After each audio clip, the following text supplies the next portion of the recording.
બોલો ઓકે કોની જમીન લઈ લીધી ને કોના જમીનના ડખા ના કાઢ્યાલું તો દેહમાં મારું માતા ખોટું લે.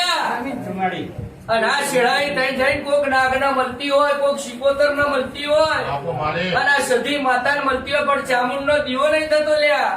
જો ચોટેલાની ચામુંડ નો દીવો થાય, પાસે ચોખાનું નિવેદ મળે, તો તમારી બધોની વેળા વરસ આ ખડદેવી એટલે ખડદેવી. પણ ભાઈ પેલા સોલંકી તો પૂછી દો, પેલા બરડિયા કોણ દ્વારકા વાળા કે હું સોલંકી છું કે કુળદેવી વળવટી શિકોતર મેકું ના ખાઈ લ્યા. દુનિયામાં કોઈ કેમ કહી દે સોલંકી ની માતા વળવટી શિકોતર તો ભુવન બોધી દેવાનો બરડિયા કો 18 મારવાનો. પણ તો બહુચર આજી હોય તો ઘેર દીવો કરું તો નોકરીએ તું જઈ. તારી ભાઈ શિકોતર ગુણ રાધાને બેહું છે તો પાછળ શિરોવાલ દુનિયા મોનક ના મોન 10 લાખ ના હવન કર્યા તો